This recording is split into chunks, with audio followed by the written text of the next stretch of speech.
I still remember that summer vividly. I was 12 years old, and we had just moved into a new house, a typical, high ranch-style home in a quiet neighborhood in upstate New York. The house was spacious and had 2 levels. The living room, kitchen, and my parents' bedroom were on the upper level, while the lower level housed my bedroom, the laundry room, and a playroom for my 2 younger sisters, Lucy and Emma. I liked my room. It was the biggest one downstairs, and I had it all to myself, which felt like a huge step toward independence. My parents trusted me enough to leave me alone at home sometimes, usually when they took my sisters to their soccer practices or ballet lessons. They were only 5 and 7, so they were always running around, needing constant supervision. I enjoyed the quiet moments to myself. But then, things started to change. It was subtle at first, so subtle I didn't even realize it was happening. I would wake up in the middle of the night, heart racing for no apparent reason. At first, I shrugged it off as a bad dream or just one of those weird moments where your body wakes you up for no reason. My room was always cool thanks to the small fan I kept running, and I'd never had trouble sleeping before. So why was I waking up, night after night, drenched in sweat with a strange sense of unease? After about a week of these odd wake-ups, I decided to mention it to my mom. "Maybe it's just nerves. You know, new house and all," she said, distractedly folding laundry. "It'll pass, honey." I wanted to believe her, but something about the way I was waking up didn't feel like simple nerves. It wasn't fear exactly, at least not yet, but a nagging feeling that something was off. Then, one night, I woke up around 2 a.m., as usual, with that same uncomfortable feeling crawling up my spine. This time, however, I was thirsty. I got out of bed, my bare feet making soft thumps against the wooden floor as I made my way to the kitchen upstairs. I filled a glass of water and stood by the kitchen window, sipping slowly, looking out at the dark, quiet street. Everything was still, the kind of stillness that would normally soothe me. But that night, it felt wrong, like the world had stopped holding its breath for something terrible to happen. I quickly finished my water and headed back downstairs, eager to get back under the covers and sleep. As I passed my bedroom door, though, I froze. I don't know what made me stop, but I stood there for a moment, my hand on the doorknob. The air in the hallway felt colder, heavier, and then, there it was. A sound. It was faint, so faint I almost convinced myself it was my imagination. But as I stood there, straining my ears, I heard it again, an odd, raspy noise like a long exhale. I pressed my ear to the door, my hand shaking now, as the sound grew louder, more distinct. It was coming from inside my room. I had to check. My mind raced with explanations, a draft, maybe the fan, or even the sound of one of my sisters sneaking down the stairs, but none of them made sense. My sisters were sound sleepers, and the fan was always on low. Swallowing hard, I slowly turned the doorknob and stepped inside. My room was dark except for the faint glow of the street lamp filtering through the blinds. Everything looked the same, my bed, my desk, the closet door slightly ajar. But the sound, it was gone. I felt ridiculous standing there, shivering in the middle of the night, but something inside me urged me to leave the room. Without thinking, I grabbed a blanket and my pillow and quietly crept upstairs to the living room. I figured I could crash on the couch for the rest of the night. I didn't tell my parents the next morning. It felt too strange to explain, and besides, what could I say? That I heard breathing in my own room? It sounded insane. But the next night, things only got worse. That evening, my mom noticed a smell in my room. "Did you leave something out in here?" she asked, wrinkling her nose as she stood at the door. "Smells sour. Maybe it's the laundry?" I shrugged, not really paying attention. The truth was, I didn't care about the smell. I just didn't want to sleep in that room. But I couldn't tell her that, so I just nodded and said I'd figure it out. I made sure to run the air conditioner that night, hoping the cool air would help me sleep better. But it didn't. Around 3 a.m., I was jolted awake again. This time, the sound was unmistakable, steady, rhythmic breathing, low and raspy, like someone was struggling for air. My heart pounded in my chest as I lay there, frozen in place. I didn't want to move, didn't want to look. But I had to know. Slowly, I turned my head toward the direction of the sound, toward the bed. The breathing was louder now, as if it was coming from right below me. Every hair on my body stood on end as I slowly lifted the edge of my blanket and peered over the side of the bed. And that's when I saw him. There, beneath my bed, in the shadows, was a man. His eyes were wide open, staring directly at me. His face was pale, gaunt, and dirty, like he hadn't seen the sun in days. He didn't move, didn't blink, just lay there, staring at me with an intensity that sent waves of terror through my body.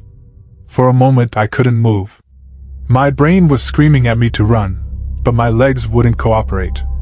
I felt like I was glued to the bed, paralyzed by fear.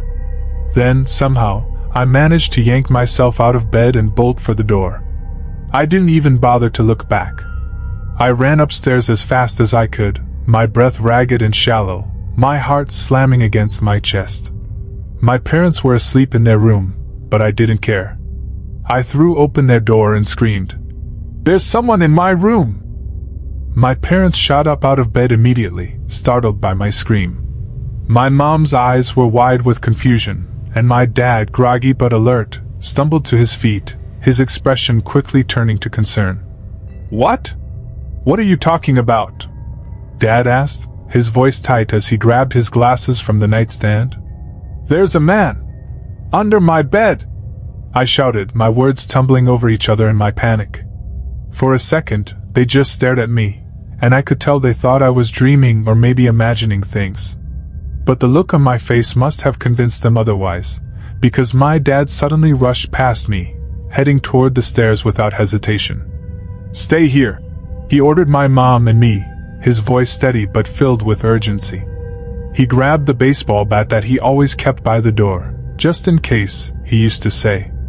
I'd never seen him use it for anything other than playing catch in the backyard, but now, he gripped it like it was the only thing standing between us and whatever danger lurked downstairs. I wanted to argue, to tell him not to go down there alone, but the words stuck in my throat.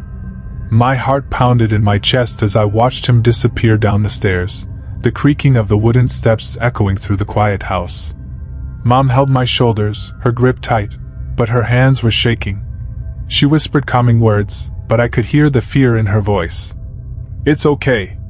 Your dad's got this. There's no one down there, sweetheart. It's just..." A loud bang cut her off, followed by a crash. The sound came from my room. Mom froze. I couldn't breathe. What was happening down there? "Stay here," she said, though her voice wavered. She moved toward the stairs but hesitated. I could tell she wanted to rush down, but fear rooted her in place. Another crash. This one louder, more violent, like something heavy had been thrown against the wall. I couldn't take it anymore. Ignoring my mom's protests, I bolted toward the stairs, my legs moving on autopilot. I had to know what was happening. I had to make sure my dad was okay. I reached the bottom of the stairs just as my dad came bursting out of my room, dragging someone, behind him. My eyes widened in horror as I saw the man from under my bed. He was real. His filthy clothes clung to his thin, emaciated body, and his face was twisted in a mix of confusion and anger. He was thrashing, trying to break free, but my dad had a tight grip on his arm, dragging him toward the front door. The man let out a low, guttural sound, something between a groan and a growl. His eyes were wild, darting around the room as if searching for an escape. I could see the whites of his eyes, wide and panicked, and for a moment, I locked eyes with him. There was something unsettling about his gaze, something that made my stomach turn. "Call the police!" My dad barked at me, his voice strained as he struggled to keep the man contained. I fumbled for the phone, my hands shaking uncontrollably. My mom had followed me down the stairs, and I could hear her talking quietly, trying to keep my sisters calm as they stood at the top, peering down with wide, frightened eyes. The next few minutes felt like a blur. The man continued to thrash and fight, but my dad was relentless, pushing him toward the door, determined to get him out of the house. I managed to dial 911, my voice trembling as I gave the dispatcher our address and explained that there was an intruder in our home. Finally, after what felt like an eternity, my dad shoved the man out the front door, slamming it shut behind him. He locked it, bolted it, and then stepped back, breathing hard, still clutching the bat in one hand. For a few moments, we all just stood there in stunned silence, the only sound the rapid beating of my heart in my ears. The man was gone, but the terror lingered in the air, thick and suffocating. What the hell was that?" my dad muttered, his voice barely above a whisper. He looked at me, his face pale and drawn. "Are you okay?" I nodded, but I didn't feel okay. My whole body was shaking, and I could still feel the man's eyes on me, the way he had stared at me from beneath my bed, like he had been watching me, waiting. Within minutes, the police arrived.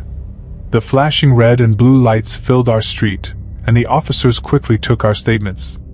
They searched the area but found no sign of the man. It was like he had disappeared into the night.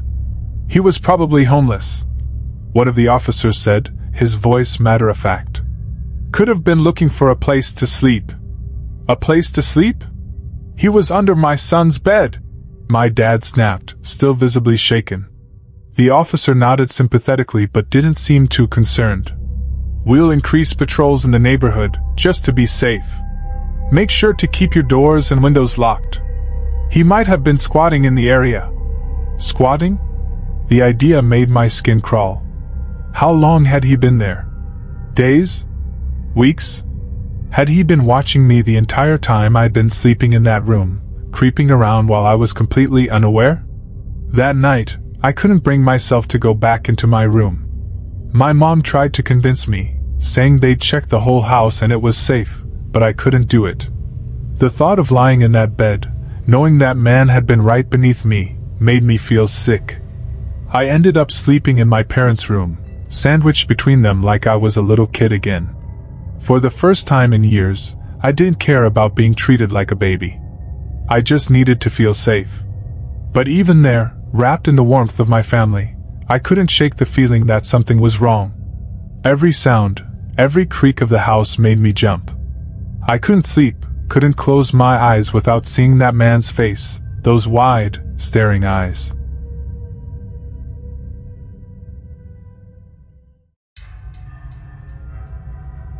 When Morgan and I first saw the house, we fell in love instantly. It wasn't anything grand, just a cozy, small place with a white picket fence and a porch that creaked under our feet.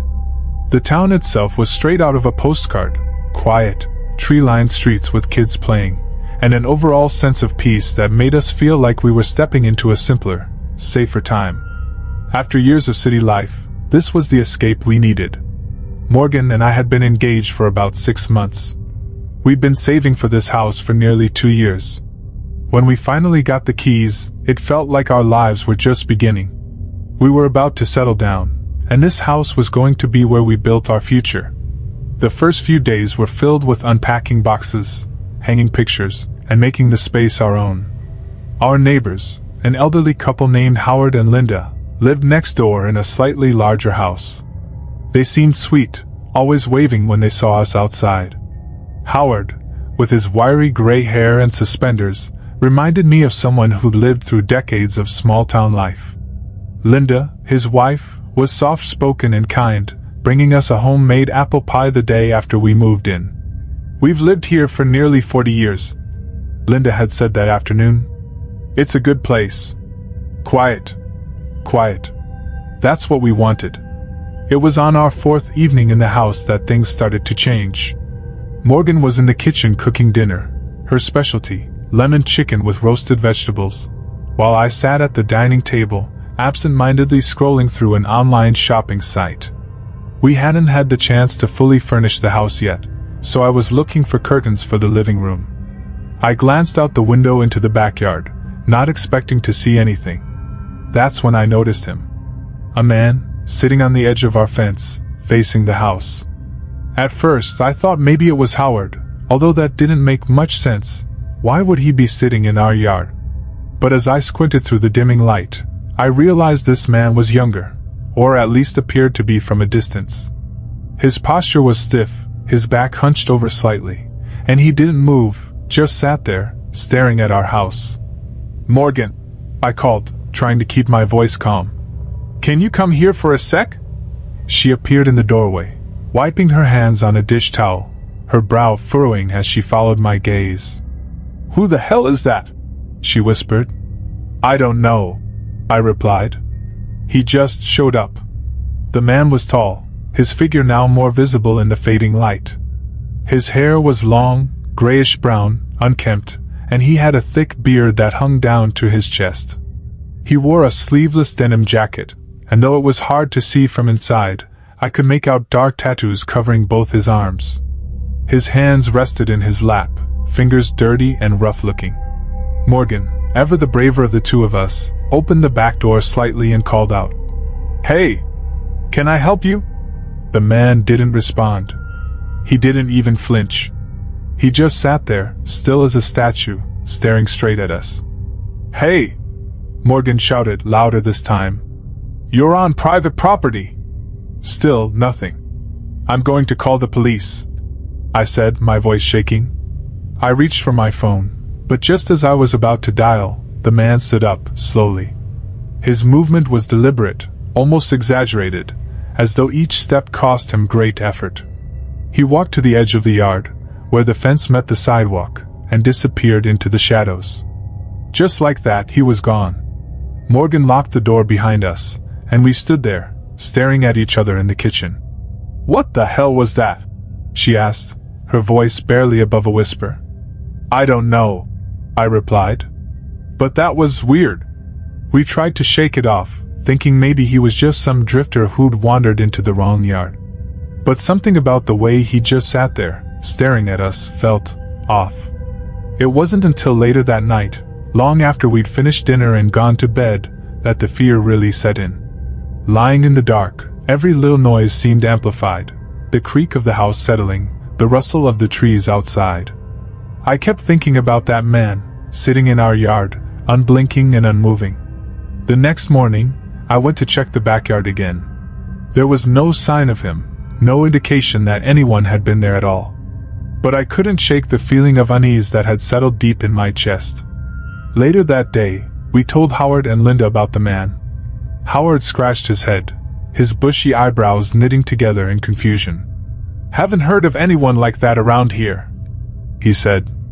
"But we do get the occasional vagrant passing through. Probably nothing to worry about."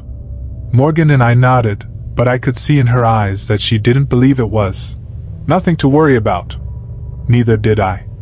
That evening, just as the sun was setting, I saw him again.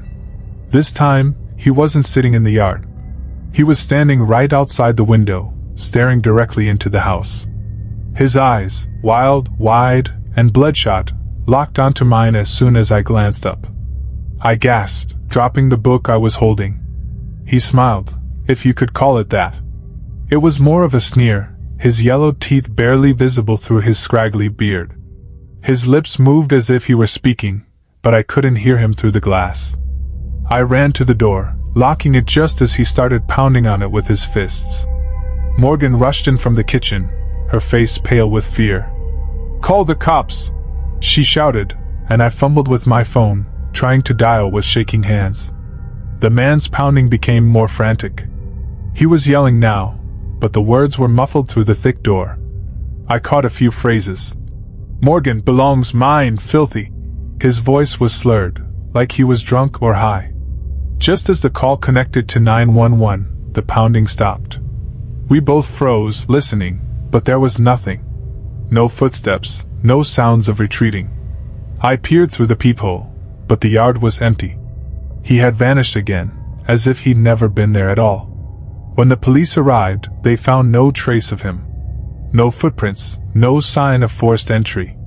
They took our statement, made a few notes, and told us to call again if he came back. But as they left, I had a sinking feeling in my stomach. He would come back. I was sure of it. We didn't sleep that night. Every sound, every creak made us jump. I could feel Morgan's anxiety rising, and my own nerves were shot. The police had said they'd patrol the area, but what good would that do if the man kept disappearing before they arrived? It was like he knew how to evade them. The following morning, Morgan and I sat at the kitchen table in silence. Her eyes were red from a sleepless night, and I could feel the weight of exhaustion pressing down on me as well. Every now and then, I'd glance out the window, half expecting to see the man standing there again, watching us. We didn't talk much as we ate breakfast. What was there to say?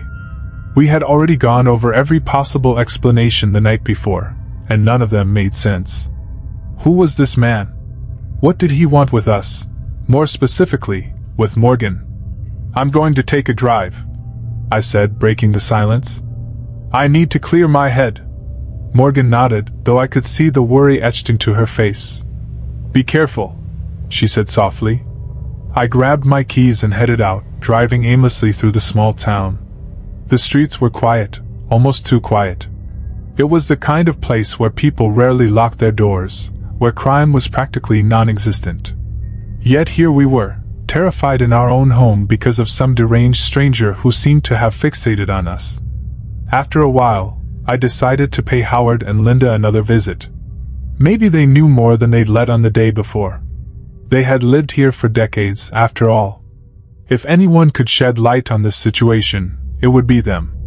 When I arrived at their house, Linda answered the door, her smile as warm as ever, but her eyes immediately shifted to concern when she saw the look on my face. "Come on in, dear," she said, ushering me inside. "What's wrong?" I didn't waste time with pleasantries.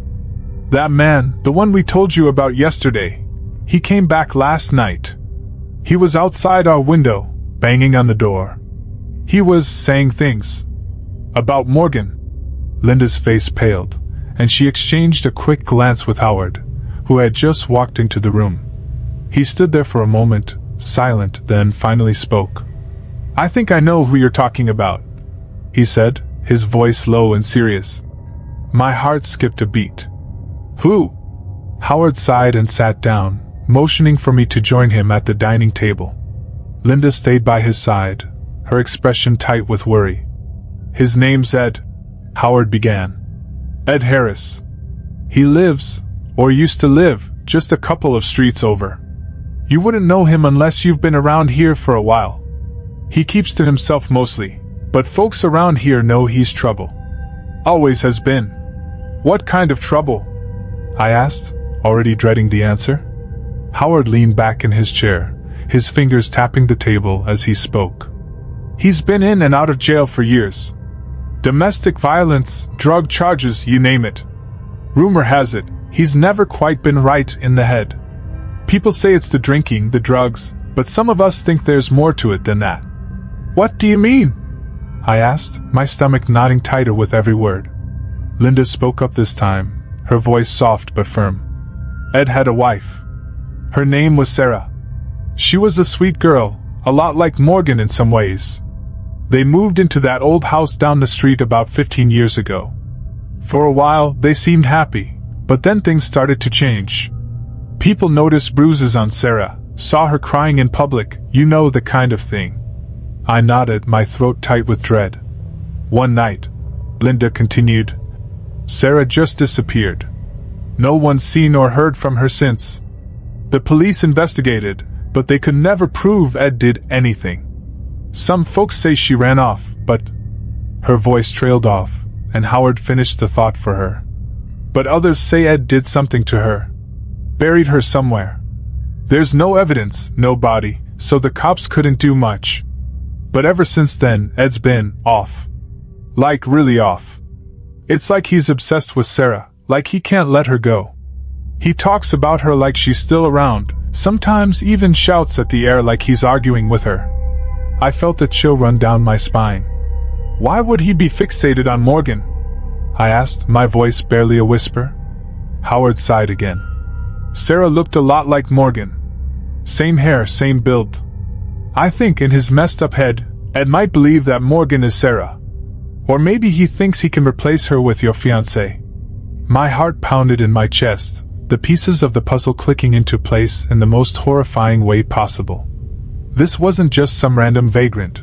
This was a man who was dangerous, delusional, and fixated on Morgan because he saw her as a replacement for his lost wife. I stood up abruptly, my chair scraping against the floor. "We need to call the police. We need to tell them everything you just told me." Howard nodded. "We will. But listen, the cops around here, they know Ed. They've had run-ins with him before, but without solid proof, there's only so much they can do. He's good at slipping away. Then we'll get proof," I said, my voice trembling with determination. "We'll catch him in the act."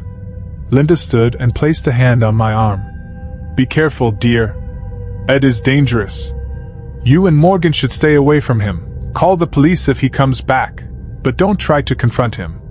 I nodded, though inside, I wasn't sure how we could avoid confronting him. He was the one coming to us.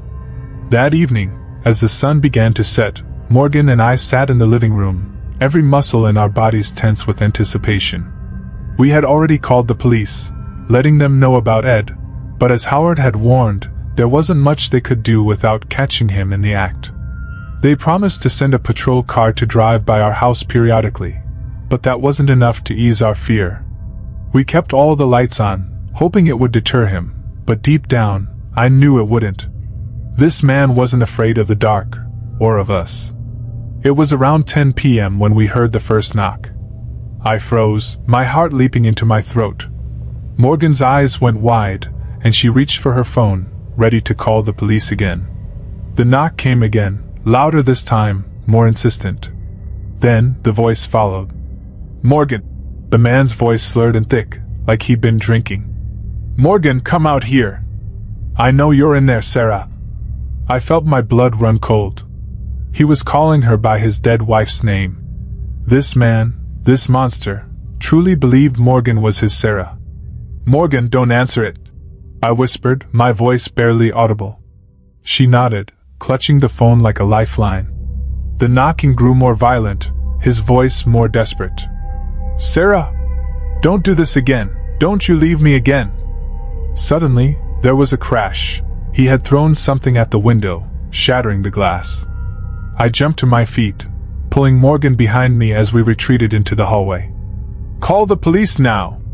I shouted, my voice shaking with fear. Morgan dialed frantically, while I grabbed a kitchen knife, my hands trembling. The pounding on the door continued, but just as before, by the time the police arrived, Ed had vanished into the night. The officers found the broken glass, took our statement, and promised to patrol the area more frequently. But I knew deep down that this wasn't over. We were trapped in a nightmare, and I didn't know how or when it would end. It had been 3 days since the last encounter with Ed, and though the police had increased their patrols, it wasn't enough to give us any real sense of safety. Every night, we would barricade ourselves inside the house, deadbolting the doors and drawing the curtains tight. But no matter what we did, we both knew he would come back. The question was when, and how far he'd be willing to go. Morgan was barely holding it together. I could see it in her eyes, the way her hands shook when she poured her morning coffee, the way she jumped at the smallest noises. She tried to act strong, but I knew she was terrified. We both were. It was a Friday night, and we were sitting in the living room, half watching a movie, but really just waiting. We didn't talk much anymore. We didn't need to. The silence between us was thick with tension, with fear. My eyes kept drifting toward the window, and though I couldn't see anything outside, I could feel it, that oppressive weight of knowing someone was out there, watching, waiting. Morgan suddenly spoke, her voice low and shaky. "Maybe we should leave." I looked over at her, surprised. "Leave? Where would we go?" "I don't know," she said, her voice cracking slightly. "Anywhere but here. Just get out of this town, away from him. He's not going to stop, you know that." I couldn't argue with her. She was right. But something inside me resisted the idea of running. This was our home, the place we had saved for, the place where we were supposed to start our lives together. It wasn't fair that this man, this twisted stranger, could just take that away from us. "I know you're scared," I said softly, reaching for her hand. "But if we leave, what's stopping him from following us?" He's fixated on you, Morgan. He thinks you're his wife. Wherever we go, he'll find us." She bit her lip, her eyes filling with tears. "So what do we do? Just wait for him to break in and do whatever it is he wants to do?" "I won't let that happen," I said, though even as I spoke the words, I wasn't sure I believed them. "We'll figure something out." Suddenly, there was a noise outside, a scraping sound, like something being dragged across the ground. We both froze, our hearts pounding in unison. Morgan whispered, "Did you hear that?" I nodded, my pulse quickening. I grabbed the kitchen knife I had started keeping by the couch, a pathetic weapon, but it was better than nothing, and slowly moved toward the window. My hand shook as I pulled the curtain aside, just enough to peek out. There, in the darkness, I saw him. Ed was standing at the edge of the yard, just outside the beam of the porch light, watching the house.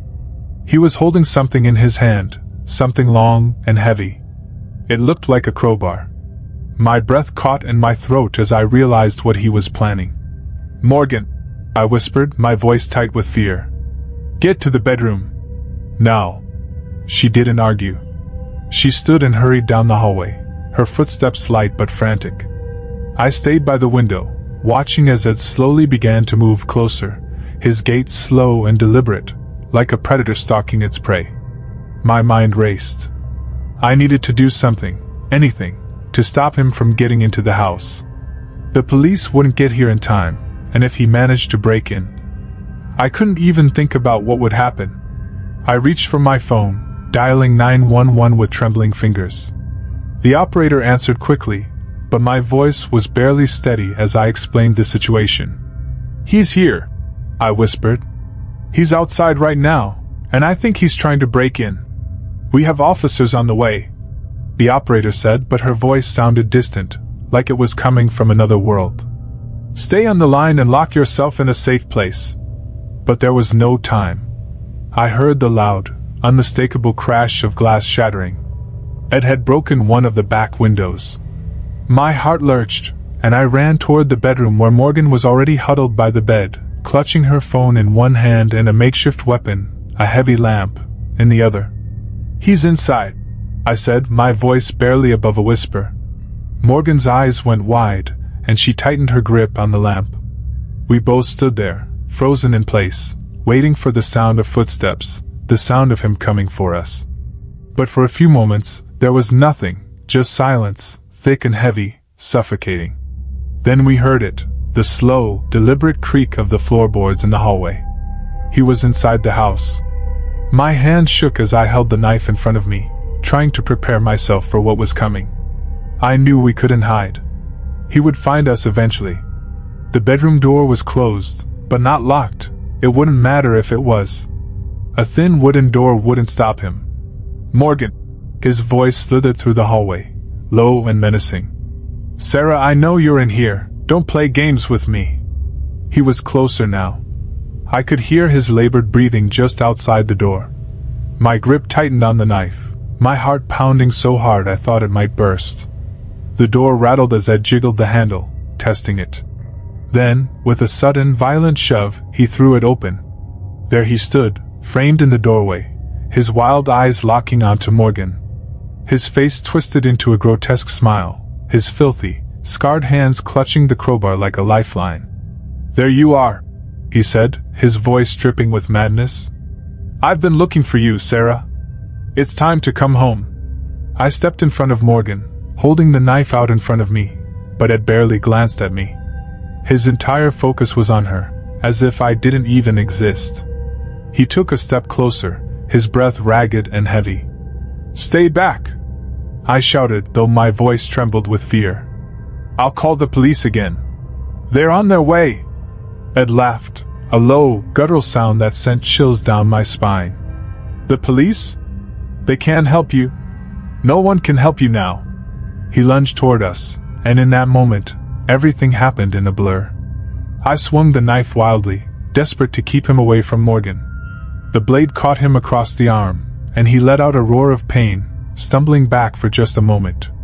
But it wasn't enough to stop him. He swung the crowbar, and I barely dodged it, the heavy metal smashing into the wall with a sickening thud. Morgan screamed, and I knew we couldn't keep this up for long. We were trapped, and Ed was relentless. Just as he raised the crowbar for another swing, there was a flash of blue and red lights outside the window. The police had arrived. Ed hesitated for a moment, his eyes darting to the flashing lights outside. In that split second, I lunged forward, stabbing the knife into his side. He let out a howl of rage and pain, dropping the crowbar as he stumbled back, clutching his wound. The door burst open, and the police rushed in, guns drawn. They tackled Ed to the ground, restraining him as he thrashed and screamed, still calling out for Sarah. It took 3 officers to hold him down, but finally, they managed to handcuff him and drag him out of the house. Morgan and I collapsed onto the floor, shaking and trembling with relief. It was over. Ed was gone, and we were safe. But as I held Morgan close, feeling her sobs against my chest, I knew that things would never truly be the same again.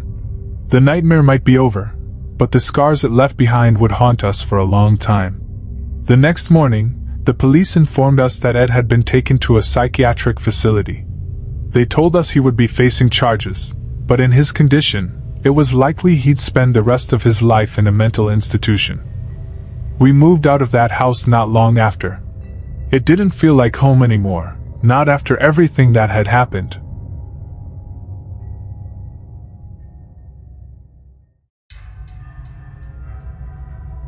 I'm old now, much too old for anyone to care about my stories anymore. But you, your family, you deserve to know the truth, even if no one else does. What I'm about to tell you happened long ago, back when I was young, when I still had strength in my legs and fire in my heart. I was a soldier then, in the Red Army. I fought in places you've probably never heard of, and I saw things you can't imagine. This story, though, isn't about war, not the kind they write about in history books.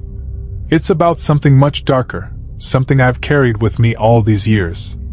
It was the winter of 1943, just after the Battle of Illicaluki, a small, bloody clash lost in the chaos of the larger war.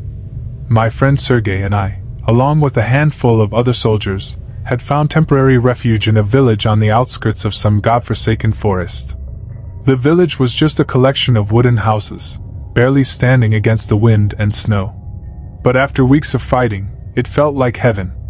The warmth from the hearth, the taste of stolen vodka on our lips, the brief illusion of safety, it was enough to make us forget the horrors outside, if only for a little while.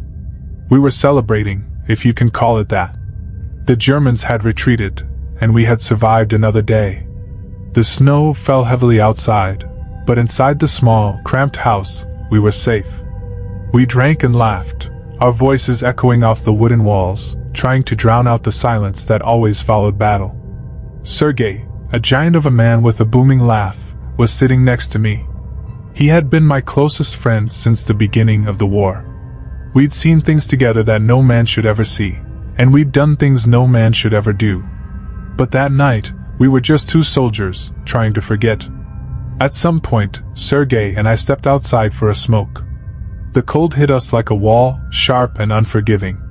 The village was quiet, the only sound the soft crunch of snow beneath our boots, and the distant howl of the wind. We stood there, side by side, the glow of our cigarettes casting small circles of light in the darkness. Then we heard it, a scream. It was faint at first, barely more than a whisper carried by the wind. But it was unmistakable. A man's scream, full of terror. Sergei and I looked at each other, the same thought passing between us. One of our men was in trouble. Without a word, we grabbed our rifles and ran toward the forest. The others heard the scream too. Within minutes, 5 of us were running through the snow, our breath coming in ragged gasps, our hearts pounding in our chests. The forest loomed ahead, a wall of blackness broken only by the occasional gleam of moonlight on the snow.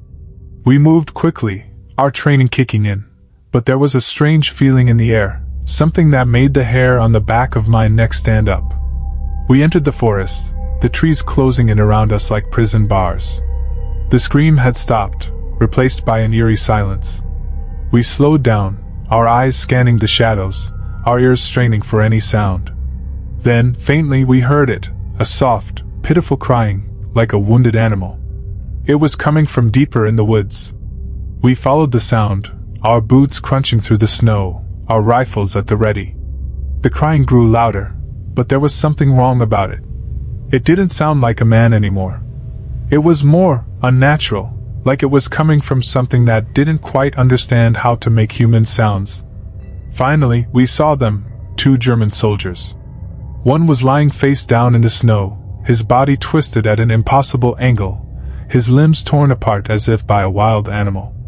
The other was kneeling next to him, clutching his leg, blood seeping through the fabric of his trousers. His eyes were wide with terror, and he was muttering something in German, too fast for me to understand. But it wasn't his words that sent a chill down my spine, it was the smell. A sickly, sweet stench hung in the air, like rotting meat mixed with something else, something unnatural. Sergei knelt beside the wounded man, trying to calm him down. But the German wasn't listening. He just kept babbling, his eyes darting around wildly, as if he expected something to leap out of the shadows at any moment. Then he looked at me, his eyes full of fear, and whispered one word in broken Russian. "Beast." Before I could react, Sergei stood up and shot him. The sound of the gunshot echoed through the trees, shattering the silence. For a moment, no one moved. The German slumped forward dead. "I couldn't let him suffer," Sergei muttered, but there was something in his voice, something that told me he wasn't just talking about the man's physical pain. He was afraid, just like the rest of us. Something was out there, something that had done this to those men, and Sergei didn't want to wait around to find out what it was. We stood there in the snow, the bodies of the Germans at our feet, the silence pressing in on us from all sides.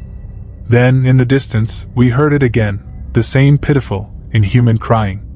But this time, it was followed by something else, a low, guttural growl, like the sound of a wolf, but deeper, more menacing.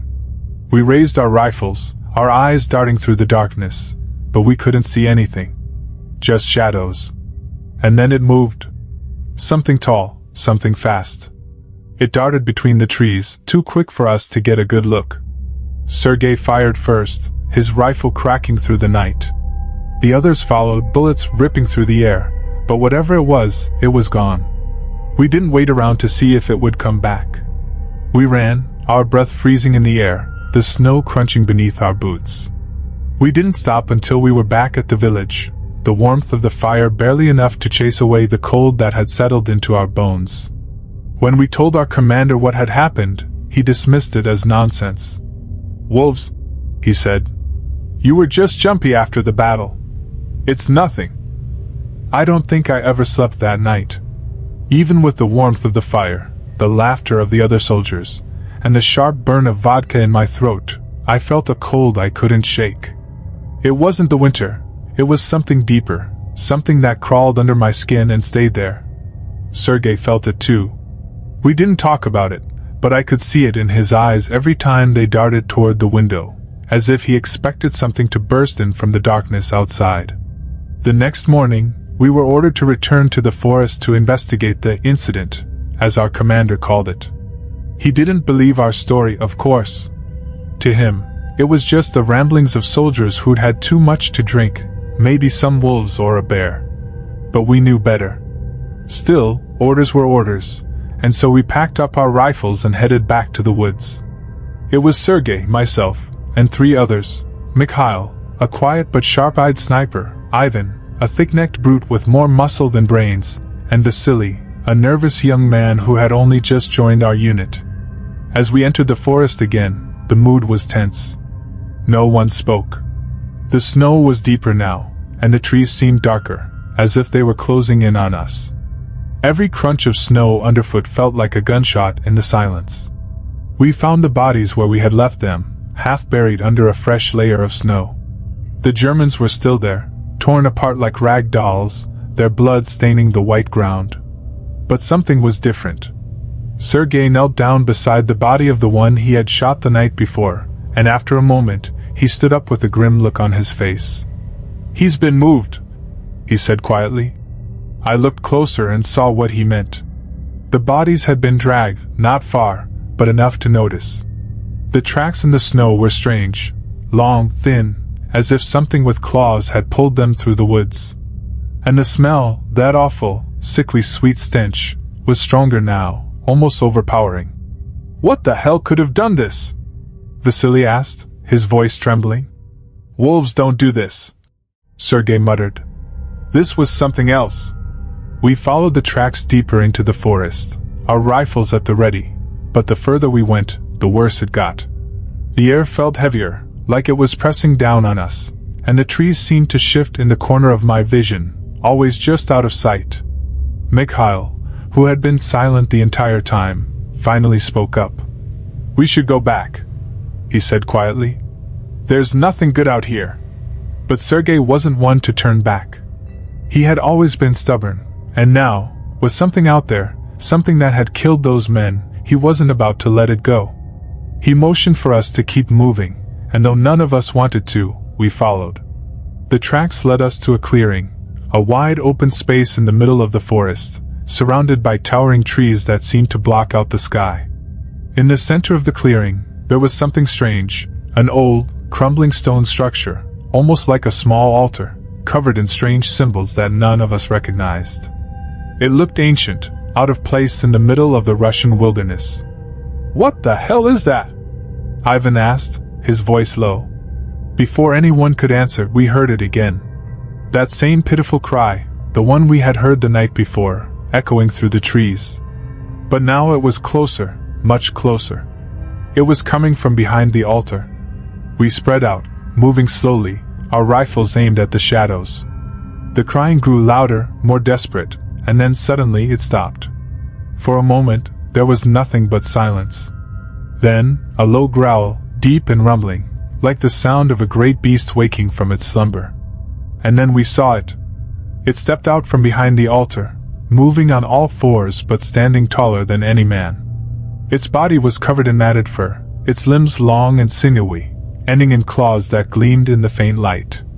Its face, God, I'll never forget that face, was a twisted mockery of a human's, with sunken eyes that glowed faintly in the darkness and a mouth filled with sharp, jagged teeth. It wasn't a wolf, or a bear, or anything I had ever seen before. It was something worse. Something ancient. For a moment, we just stared at it, too stunned to move. And then it lunged. Sergei fired first, the crack of his rifle breaking the silence. The creature let out a high-pitched scream, almost like a human, but it didn't stop. It moved faster than anything that size should have been able to, its claws slashing through the air. Mikhail was next to fire, hitting it square in the chest, but the thing barely flinched. It was on top of Ivan in an instant, its claws tearing through his coat as if it were made of paper. His screams were short-lived, cut off by the sickening sound of bones snapping. We fired again, all of us, emptying our rifles into the creature, but it didn't fall. It snarled and turned toward Sergei, its glowing eyes locking onto him. For a brief moment, Sergei hesitated, his eyes wide with fear, and that was all it needed. The creature pounced, knocking him to the ground. I don't know how I managed to move, but somehow I did. I grabbed my knife and ran at it, stabbing wildly. The blade sunk into its side, and for the first time, the creature let out a howl of pain. It turned to me, its mouth opening wide, those horrible teeth gleaming in the moonlight. I thought I was done for, but just then, Mikhail fired one last shot. It hit the creature in the head, and finally it collapsed, its body twitching once before going still. We stood there, panting, our hearts pounding in our chests. Sergei groaned from where he lay, blood seeping from a deep gash in his leg. Ivan, there wasn't much left of him. We need to leave, Mikhail said, his voice shaking. Now. We didn't argue. We left the creature's body where it lay, dragging Sergei back through the forest as fast as we could. By the time we reached the village, the sun was starting to rise, casting long shadows over the snow. No one spoke as we made our way to the commander's quarters, our faces pale, our clothes soaked in blood. When we told the commander what had happened, he looked at us like we were insane. He didn't believe a word of it. He sent a small group back to the forest later that day, but they didn't find anything. No bodies, no creature. Just an empty clearing. We were written off as battle-weary, delusional from the horrors of war. But we knew the truth. Something had been out there, something old, something dangerous. And it wasn't gone. I left Russia soon after, escaping to America with Sergei, who never fully recovered from his wounds. We never spoke of that night again, not to each other, not to anyone. But I've thought about it every day for the last 80 years. And now, as I sit here, an old man with nothing left but my memories, I know that whatever it was, it's still out there.